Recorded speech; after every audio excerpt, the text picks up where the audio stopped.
నెల్లూరు జిల్లాలో వైసీపీ విద్యుత్ పోరుబాటు కార్యక్రమంపై టీడీపీ పోలిట్ బ్యూరో సభ్యుడు సర్వేపల్లి ఎమ్మెల్యే సోమిరెడ్డి చంద్రమోహన్ రెడ్డి స్పందించారు. విద్యుత్పై వైసీపీ పోరుబాటు చూస్తుంటే నవ్విపోదురు గాని నాకేమీ సిగ్గు అన్నట్టు ఉందని ఎద్దేవా చేశారు. విద్యుత్ సంస్థలకు 1,29,000 కోట్ల బకాయిలు పెట్టిన ఘనత జగన్మోహన్ రెడ్డి ప్రభుత్వానిదేనని విమర్శించారు. 5 సంవత్సరాల కాలంలో ఛార్జీలు పెంచి 32,000 కోట్ల రూపాయల ప్రజలపై భారం మోపిన ఘనత వైసీపీకే దక్కుతుందంటూ వ్యంగ్యాస్త్రాలు విసిరారు.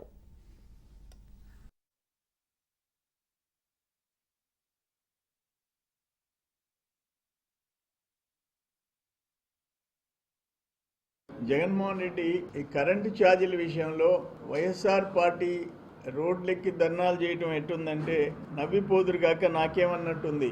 వాళ్ళు జగన్మోహన్ రెడ్డి 1,29,000 కోట్ల భారంతో ఆయన రిటైర్ అయినాడు.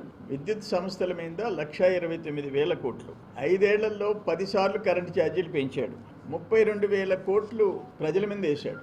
అన్నిటికంటే 2014లో చంద్రబాబు నాయుడు గారు ముఖ్యమంత్రిగా ఈ బాధ్యతలు తీసుకునే నాటికి 22.5 మిలియన్ యూనిట్ల లోటు ఉంది.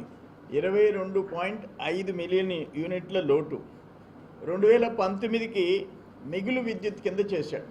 2019కి చంద్రబాబు నాయుడు గారు ముఖ్యమంత్రిగా 5 ఏళ్లలో 22.5 మిలియన్ యూనిట్స్ లోటుని సప్లస్ కింద చేశాడు. నేనేమంటాను, తమరు చేసిన పాపాలు మరో 30 ఏళ్ళు అనుభవించమన్నావు. సెకి 7,000 మెగావాట్లు యూనిట్ ₹2.49కి అగ్రిమెంట్ చేశావు. పక్కన గుజరాత్ ₹1.99, 50 పైసలు తక్కువ.